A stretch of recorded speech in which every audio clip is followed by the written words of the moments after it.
नमस्कार, स्वागत है आप सबका हमारे खास कार्यक्रम देश देशांतर में। और आज हम बात करेंगे लोकसभा में हुए स्थगन प्रस्ताव पर लंबी बहस और चर्चा पर। ललित मोदी मसले को लेकर आज लोकसभा में स्थगन प्रस्ताव लाया गया, जिस पर एक लंबी चर्चा चली। वित्त मंत्री अरुण जेटली ने विदेश मंत्री सुषमा स्वराज का बचाव करते हुए विपक्ष के तमाम आरोपों का जवाब दिया। साथ ही सुषमा स्वराज ने भी इस मसले पर अपने तथ्य सामने रखे। सत्ता पक्ष और विपक्ष के बीच इस पूरे मसले को लेकर तीखी बयानबाजी में कहूँ सीधे तौर पर हुई और आखिर में ये प्रस्ताव गिर गया। लेकिन इसके साथ ही कई संदेश और कई संकेत चर्चा खत्म होते होते सामने आए। समझने की कोशिश करेंगे कि इसके जरिए किस तरह की तस्वीर उभरती दिख रही है। और इस स्थगन प्रस्ताव के बाद तमाम जो राजनीतिक दल संसद के अंदर हैं, जो इस मसले को लेकर लंबे अरसे से अवरोध खड़ा कर रहे थे, उनकी अब आगे को लेकर क्या स्टैंड हो सकते हैं। हमारे साथ कई खास मेहमान इस चर्चा में शामिल होंगे, जिनका मैं परिचय करा दूं। हमारे साथ संजय सिंह हैं, पॉलिटिकल एडिटर फर्स्ट पोस्ट से। संजय, स्वागत है आपका। हमारे साथ बीजेपी के सांसद लोकसभा से राजेंद्र अग्रवाल साहब हैं। राजेंद्र जी, आपका भी स्वागत है। और मधु गौड़ याज के हमारे साथ होंगे, फॉर्मर MP कांग्रेस के, थोड़ी देर में। और हमारे सहयोगी संवाददाता विशाल दहिया, जो कि संसद में नजर रखते हैं, वो भी हमारे साथ जुड़े हुए हैं। विशाल, आपका भी स्वागत है। सबसे पहले मैं राजेंद्र जी आपसे शुरुआत करना चाहूँगा। पूरा सत्र, जब मैं कहूँ कि आखिरी दिन, एक दिन पहले स्थगन प्रस्ताव पर चर्चा होती है, ये तो पहले दिन हो जाना चाहिए था, तो कम से कम कुछ कार्रवाई तो होती, कुछ कामकाज तो होता। इतना लंबा इंतजार अवरोध के बाद क्यों? ये पहले दिन बिल्कुल हो सकती थी और हमारी शुरू से तैयारी थी। हमने हमेशा बैठकें करके, पार्लियामेंट के अंदर बोल करके, पार्लियामेंट्री अफेयर्स मिनिस्टर ने बोला, स्वयं एक बार सुषमा जी ने आकर के बोला, अन्य तरीके से भी संदेश दिए गए, परंतु उनकी जो जिद थी कि पहले इस्तीफा और उसके बाद फिर बहस, इस जिद के कारण से कुछ हो नहीं पाया। और आपने देखा कि अपनी उस जिद के कारण पूरा का पूरा सत्र बर्बाद कर दिया गया। और आज मैं पूछना चाहता हूं मैं अपने कांग्रेस के मित्रों से कि आज ही क्यों उन्होंने फिर बहस स्वीकार कर ली? इस्तीफा तो नहीं हुआ, ये स्थिति पहले भी थी। और आज कई बार आज भी वो कह रहे थे कि नहीं सब पहले हो सकता था, उसका जिम्मेदार कौन है? आज भी वो जैसे खिसियानी बिल्ली खम्मा नोचे वाली मुद्रा में हम पर आरोप लगाने की कोशिश कर रहे थे, जबकि बिल्कुल साफ बात है, हमने ऑन रिकॉर्ड पार्लियामेंट के अंदर आकर के कहा, हमारे मंत्रियों ने कहा, सुषमा जी ने कहा, अन्य सब बैठकों के अंदर ये बात कही गई, हम प्रत्येक चर्चा पर तैयार हैं। तो ये वास्तव में सारे सत्र को जाया कर दिया गया। और आज जो कुछ हुआ उससे तो बात और भी स्पष्ट हो गई कि कोई ना आरोप था, ना आरोप के अंदर दम था। और अंत में जो कुछ तरीका कांग्रेस के हमारे मित्रों ने अपनाया कि अंत में बायकॉट किया, वो इस बात को सिद्ध करता है कि उनकी टांगों के अंदर इस असत्य को झेलने की ताकत नहीं थी, जिस असत्य का वो पिछले 4 सप्ताह से निरंतर जिसको कहते आ रहे थे। मैं तथ्यों पर लौटूं उससे पहले संजय, जो सवाल मैं राजनीति से पूछ रहा था कि आखिर इतना लंबा वक्त क्यों लगाया सरकार ने, कि भाई, या फिर मैं कहूँ कि संसद के अंदर, कि ठीक संसद के सत्र के खत्म होने के एक दिन पहले जाकर स्थगन प्रस्ताव पर चर्चा स्वीकार होती है। और जाहिर है कि दोनों पक्षों की ओर से कोई सहमति बनी होगी, और उससे पहले का पूरा जो मैं कहूँ कि कामकाजी दिन थे, वो पूरे भेड़ चढ़ गए। क्या लगता है आपको कि एक टैक्टिकल मिस्टेक कहीं दिख रही थी, सरकार की ओर से प्रयासों में कमी आपकी लगती है, या फिर जो कि राजेंद्र अग्रवाल कह रहे हैं कि साफ तौर पर कांग्रेस ने जो स्टैंड पहले लिया था, उससे जब उसने बदला तब जाकर स्थिति आई? देखिए कविंद्र, एक बात तो साफ है कि इसमें नुकसान जो है देश का हुआ है, और संसद और सांसदों की जो छवि है उसके बारे में, उनकी छवि के बारे में काफी नुकसान हुआ है। अगर बीजेपी के हिसाब से देखेंगे तो उनकी जो रणनीति थी, वो राज्यसभा में तो हर बार जो भी स्थगन प्रस्ताव, हर दिन एडजर्नमेंट मोशन पेश होता था, और वहां वो हर दिन ये कहते थे कि हम चर्चा के लिए अभी तैयार हैं, इसी वक्त तैयार हैं, और यहाँ जवाब देने के लिए वो विदेश मंत्री बैठी हैं या आ रही हैं। एक बार उन्होंने वहाँ पे कुछ जवाब दिया भी था, जो बीच में वो रुक गया था शोर शराबे में।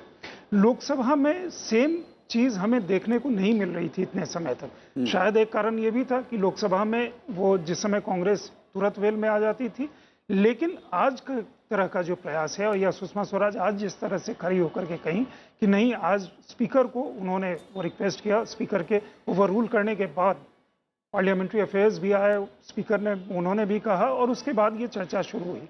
इसमें एक जो मूल बिंदु है कि इस बीच में जो विपक्ष है, मूलतः कांग्रेस, और सत्ता पक्ष बीजेपी, उनके ऊपर पब्लिक ओपिनियन का प्रेशर भी बहुत ज़्यादा था कि आप इस मसले को अगर लंबा टालेंगे तो ये दोनों के लिए काफ़ी घातक साबित हो रहा था। विपक्ष के लिए इसलिए कि उनकी विश्वसनीयता का सवाल था, वही चीज सत्ता पक्ष के लिए भी हो रहा था।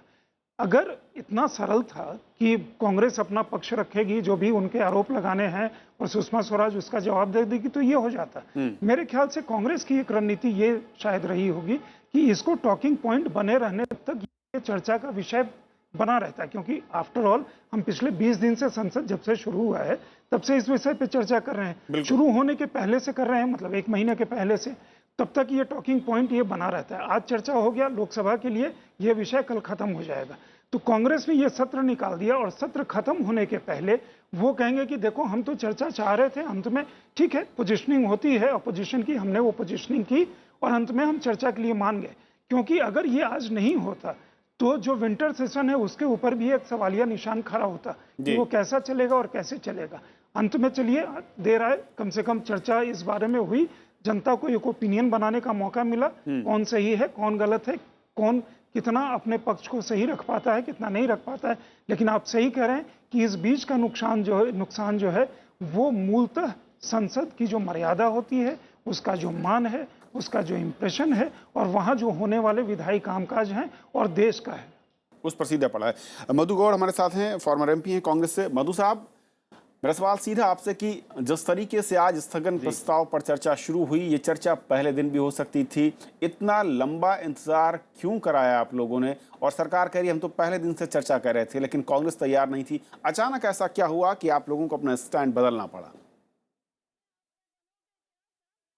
नहीं, पहले दिन से ये जून में जो ये मुद्दा जब उठा था, ये जो बात पूरे देश में जानकारी आ गई कि जिस तरीके से माननीय फॉरेन मिनिस्टर ने एक इकोनॉमिक अफेंडर को किस तरीके से मदद किया था और उनका परिवार, उनका पति जी ने जो उनका लॉयर होते हुए, वकील होते हुए किस तरीके उनका मदद किया।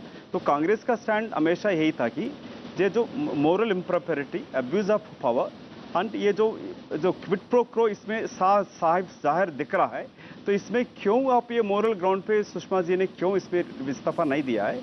इसमें प्रधानमंत्री, माननीय प्रधानमंत्री जो हमें कहलाता था कि हमारे मनमोहन सिंह जी को जो ये निंदा लगाता था कि ये मौनी मनमोहन सिंह जी है, ये जो प्रधानमंत्री जी इस पर क्यों बात नहीं कर रहे? आज तक भी ये आज चर्चा होने के बावजूद भी वो ट्वीट किया, मगर उसी में भी ये नहीं कहा कि सुषमा जी ने कुछ गलती नहीं करा और उनका जस्टिफिकेशन अभी तक नहीं करा।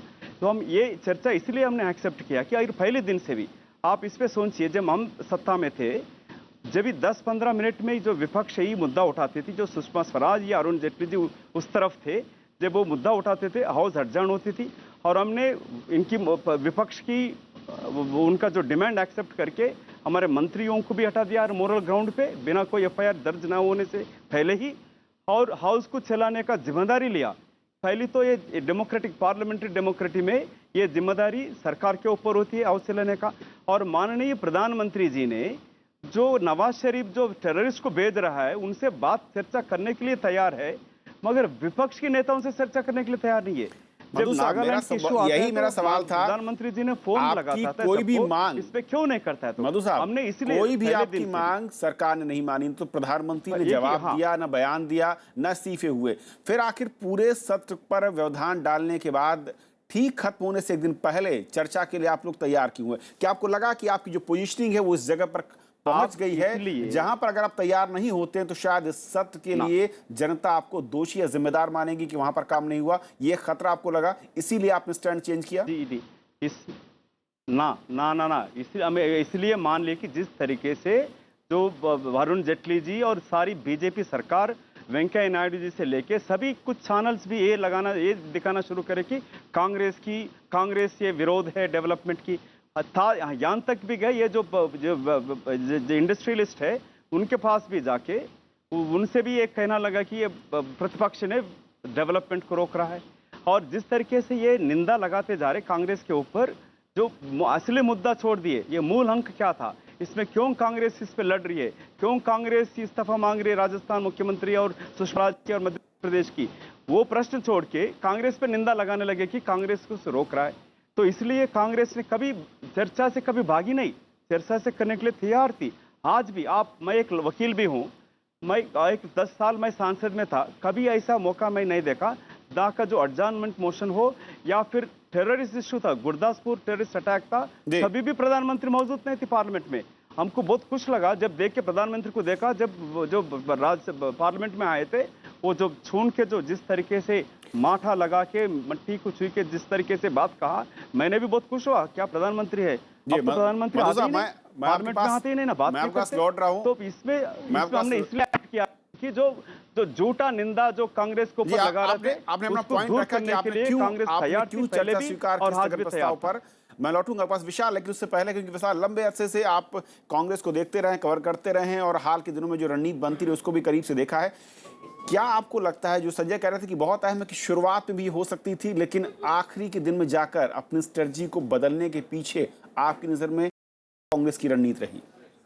देखिए, जैसा कि संजय जी कह रहे थे कविंद्र, उसमें ज़रूर कुछ हद तक सच्चाई है कि एक आखिरी हद तक लाने का, आखिरी दिनों तक लाने की एक रणनीति सीधे तौर पर इस मुद्दे को चर्चा में बनाए रखना है। लेकिन आखिरी दिन भी क्यों माने, आखिरी 2 दिनों में ही क्यों माने? चाहते तो इसको और अगले सत्र तक भी लेके जा सकते थे, लेकिन जिस तरह का पब्लिक ओपिनियन बन रहा था, जिस तरह का क्रिटिसिज्म आ रहा था, केवल खासतौर पर न केवल बाहर से, बल्कि जो दल कुछ दिनों पहले तक कांग्रेस के साथ खड़े दिखाई दे रहे थे, खासतौर पे छोटे राजनीतिक दल, जो क्षेत्रीय पार्टियां हैं, उनका जिस तरह से ओपिनियन आ रहा था। और उस दिन, आज से एक दिन पहले, जब मुलायम सिंह यादव, जो कि सपा के प्रेसिडेंट हैं, समाजवादी पार्टी के अध्यक्ष हैं, लोकसभा के सांसद हैं, उन्होंने जिस तरीके से लोकसभा में कहा, एक अलग से मीटिंग बुलाने के लिए कहा, उस मीटिंग में भी अपनी बात रखने की कोशिश की कि क्यों नहीं चर्चा करवाई जाए।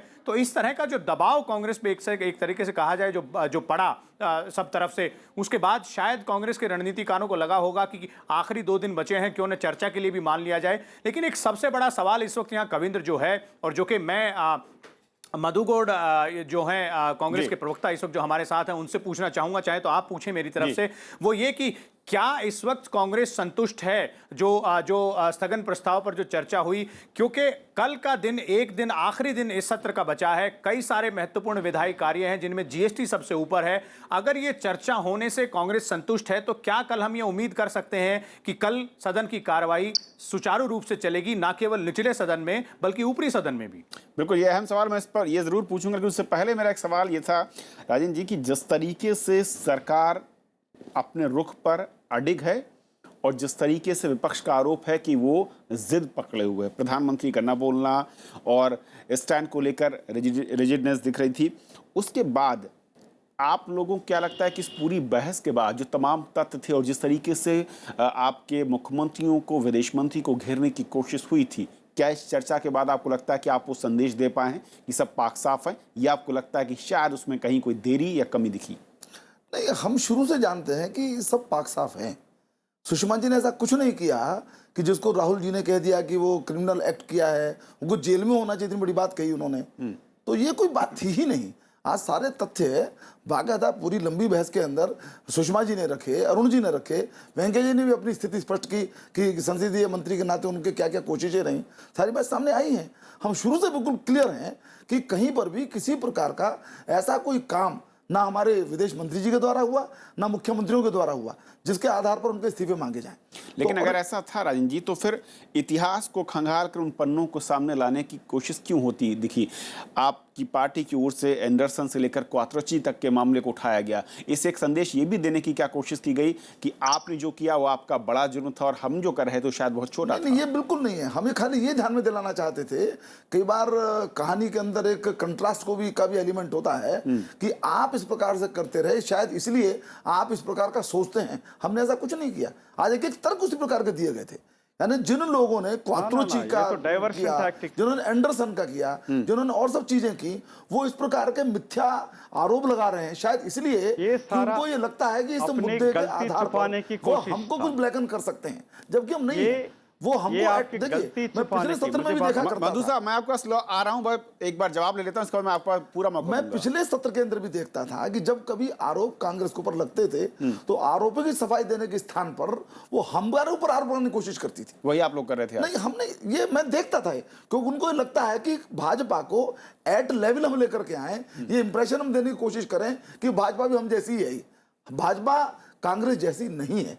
1 साल के अंदर किसी प्रकार का कोई स्कैम इस सरकार के कार्यकाल के अंदर नहीं हुआ। जो मोदी जी का कहना है, मेरा सवाल ये था कि पूर्व जो वित्त मंत्री हैं चिदम्बरम साहब, उनका उदाहरण, क्वात्रोची, एंडरसन, क्या इनके उदाहरण के बिना आपकी पार्टी ललित मोदी के तथ्यों को सामने नहीं रख सकती थी? ललित मोदी के ऊपर यदि बहस होगी तो स्वाभाविक रूप से 2009 से शुरू होगी, जब वो आईपीएल का स्थानांतरण जो है चुनावों के कारण से दक्षिण अफ्रीका में गया। लेकिन 1986 उसके बाद से नहीं, उसके अंदर चिदम्बरम साहब की जो भूमिका थी वो ध्यान में आएगी। किन परिस्थितियों में वो इंग्लैंड गए ये बात बतानी पड़ेगी। क्यों उन्होंने सॉफ्ट ब्लू कॉर्नर नोटिस दिया ये बात बतानी पड़ेगी। यानी आप हमको कह रहे हैं कि हम मोदी की मदद कर रहे हैं, तथ्य ये है कि आपने मोदी की पूरी तरीके से मदद की। आप कभी मोदी को पकड़ना नहीं चाहते थे, आप कभी मोदी को हिंदुस्तान में लाना नहीं चाहते थे, आप कभी मोदी के खिलाफ कार्रवाई नहीं करना चाहते थे। ये तथ्य सारे सामने आए हैं। मधु साहब, सवाल यह है कि आपने जो चर्चा की मांग रखी है, जिस मुद्दे को आपने बड़ा किया, लोग तो यहां तक लिख रहे हैं, मैं सोशल साइट्स पर देख रहा था कि कांग्रेस ने इस गुब्बारे को इतना फुलाया और उसके बाद जब उसमें से हवा निकलनी शुरू हुई तो खुद ही आरोपों के घेरे में खड़ी होती दिखी। क्या आपको लगता है कि आप इस पूरे मसले पर सरकार को घेर पाए उस तरीके से जो आपकी मंशा थी, या फिर कहीं दांव उल्टा पड़ता दिखा?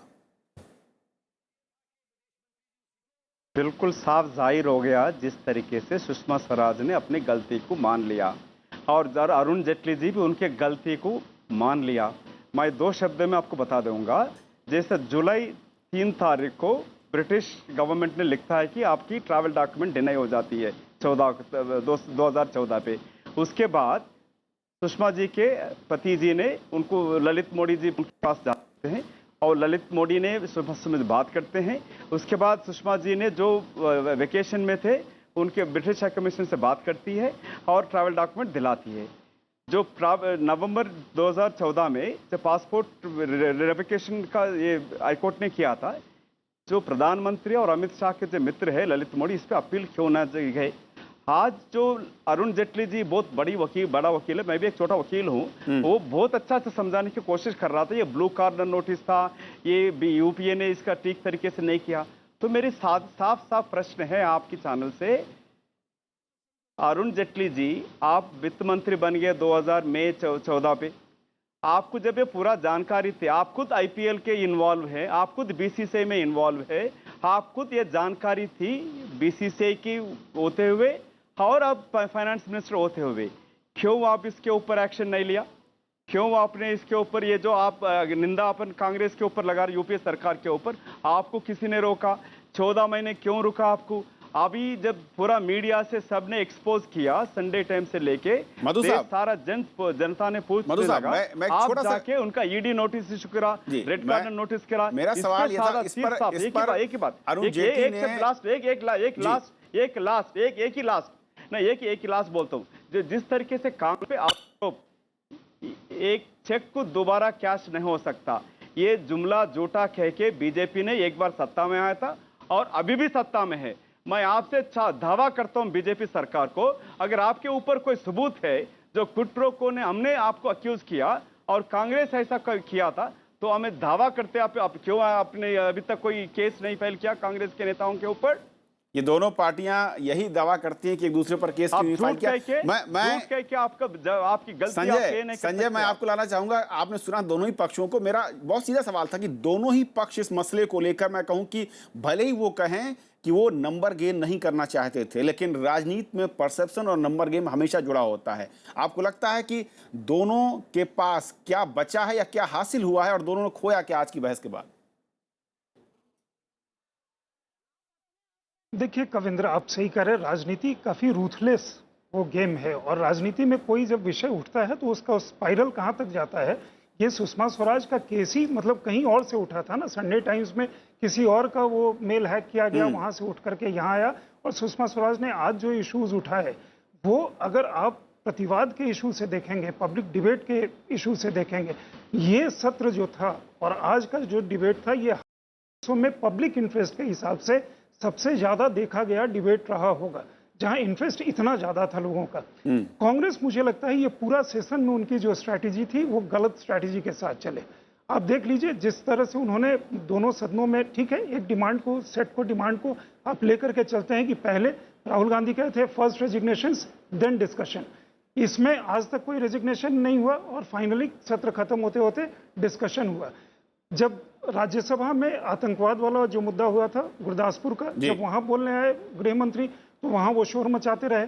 लोकसभा में वो शांति से सुने, जब शांति से सुने तो गृह मंत्री कांग्रेस को मतलब कुछ और आरोप लगा करके चले गए, तब कांग्रेस को समझ में नहीं आया।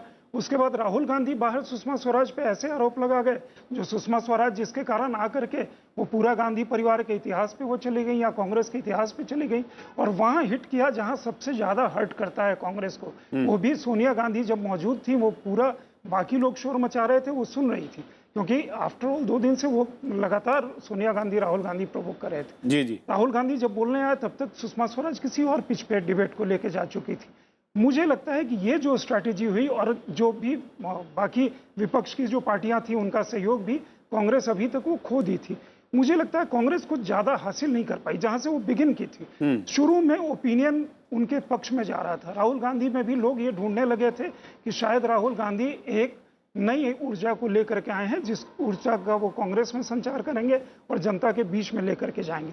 लेकिन देखिए, बाद में चाहे टीवी में आप जो डिबेट कर लें कि कौन से टेक्निकल पॉइंट पे बीजेपी सही थी या गलत थी, लेकिन आज का जो भी संसद में डिबेट होता है वो सिर्फ टेक्निकलिटीज पे नहीं रुका रहता है। उसमें आप वो चीज कहते हैं कि आप जनता में किस तरह से मैसेज देना चाहते हैं और अपनी बात को पहुंचाना किस तरीके से पहुंचा रहे हैं, उसमें बीजेपी सफल रही। मेरे ख्याल में कांग्रेस के वक्ता अगर ज्यादा अच्छी तैयारी करके आते और ज्यादा अच्छे वक्ता वहां पे बोलते तो कांग्रेस के लिए शायद ज्यादा अच्छा दिन होता। मधु, एक आखिरी सवाल। मधु साहब, क्या आज की इस चर्चा स्थगन प्रस्ताव के बाद, भले आपने बॉयकॉट किया हो, कल राज्यसभा में खास तौर पर क्या कांग्रेस सपोर्ट कर सकती है? जीएसटी बिल पर चर्चा मैं कहूँ शुरू हो सकती है, कुछ उसमें होगा, या फिर अभी भी आपका अवरोध का जो एक सिलसिला था वो आखिरी दिन तक कायम रहेगा? कविंद्र जी, संजय जी ने कुछ 2-3 बात बताए थे। कांग्रेस ने इसका जीत हार की नहीं देखा। कांग्रेस एक जिम्मेदारी विपक्ष पार्टी है। हमारी जिम्मेदारी हमने निभाया। जो देश मांग रहा है, देश पूछ रहा है, जिस तरीके से इम्प्रॉपरिटी, जिस तरह क्विड प्रो को ने सुषमा स्वराज ने किया या राजस्थान ने सीएम ने किया, मध्य प्रदेश ने सीएम ने किया, उसका जिम्मेदारी उनका कौन है? उनकी एक्शन, उनके ऊपर एक्शन क्यों नहीं लेते? ना खाऊंगा ना खाने दूंगा बोलने वाले प्रधानमंत्री जो पार्लियामेंट आती नहीं, तो इसमें हमें ये डिमांड था, इसमें हार जीत की बात नहीं थी। और दूसरी बात, जो निंदा लगा रहे थे उसको दूर करने के लिए कांग्रेस साफ साफ बताया कि जो कांग्रेस एक जिम्मेदारी विपक्ष में है, जब सत्ता में भी जिम्मेदारी थी और विपक्ष में भी जिम्मेदारी बात निभाया। क्या कल सदन चलाने की जिम्मेदारी निभाएगी कांग्रेस? है इसमें आनंद शर्मा जी ने साफ साफ बताया, लोग हमें सदन चलाने का जिम्मेदारी सरकार के ऊपर होता है। पार्लियामेंट्री डेमोक्रेसी में विपक्ष को साथ लेके चलने की जिम्मेदारी सरकार के ऊपर होती है। जो प्रधानमंत्री जी पार्लियामेंट ही आता ही नहीं, बात भी नहीं करता, कल ट्वीट के साथ बात करता है, अपने मन की बात बोलते हैं, बट लोगों की देश प्रजा की मन की बात सुनने की उनके पास समय नहीं है।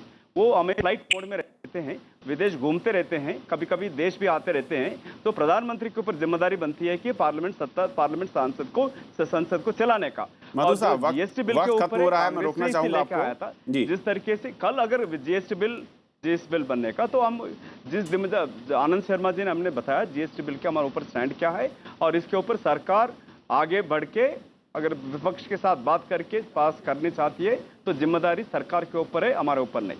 धन्यवाद। विशाल, आखिर में एक रिएक्शन आपसे, मधु साहब के संकेतों को अगर आप समझ रहे हो तो क्या इशारा है? और दूसरा ये कि इस पूरे खतरे के बीच बहुत संक्षेप में, क्या छोटे दल छिटकते नजर आ रहे हैं अब कांग्रेस के उस गठबंधन से, विपक्षी एकता से, जहां पर वो खड़े हुए थे? देखिए, पहला सवाल आपका मधु साहब जो कह रहे हैं उससे संकेत साफ दिखाई देता है कि जिस तरह के हालात आज थे और जिस तरह से कांग्रेस ने आज वॉकआउट किया है, ये कहते हुए कि उन्हें प्रधानमंत्री का जवाब चाहिए था और प्रधानमंत्री ने कोई जवाब नहीं दिया। और अभी मधु साहब भी कह रहे हैं कि प्रधानमंत्री को आना चाहिए था संसद में, वो नहीं आए, और वही मांग राज्यसभा में भी बार बार दोहराई जा रही है। तो सीधे तौर पर लग रहा है कि कल का दिन भी, जहाँ तक जीएसटी बिल का सवाल है, शायद जीएसटी बिल के लिए हम लोगों को शायद शीतकालीन सत्र तक इंतजार करना पड़े। हालांकि कल सुबह 11 बजे क्या होगा सदन में, उसके लिए तो सुबह 11 बजे ही देखेंगे। लेकिन दूसरा सवाल जो आपने किया कि क्या छोटी पार्टियां दूर जा रही हैं, जी बिल्कुल, इस वक्त लग रहा है कि छोटी पार्टियां कांग्रेस से दूर जा रही हैं और उसका एक सीधा संकेत आज जब बाकी जो राजनीतिक दल थे, यानी कि जो नॉन एनडीए राजनीतिक दल थे, वो जब चर्चा में भाग ले रहे थे स्थगन प्रस्ताव पर, तो जिस तरह की बातें उन्होंने रखी उससे साफ तौर पर दिखाई दे रहा था कि कांग्रेस का सीधा सीधा समर्थन, यानी कि कांग्रेस को जो समर्थन इस सत्र की शुरुआत में मिल रहा था इन सब मुद्दों पे, वो सत्र समाप्त होते होते लगभग वो समर्थन भी समाप्त होता जा रहा है। विशाल, बहुत बहुत शुक्रिया आपका। संजय, आपका शुक्रिया। राजेंद्र जी, बहुत बहुत शुक्रिया आपका। और मधु साहब, बहुत बहुत शुक्रिया आप सभी का इस चर्चा में शामिल होने के लिए। तो देश देशांतर में आज फिलहाल इतना ही। वक्त ब्रेक का है, बने रहिए राजसभा टीवी के साथ।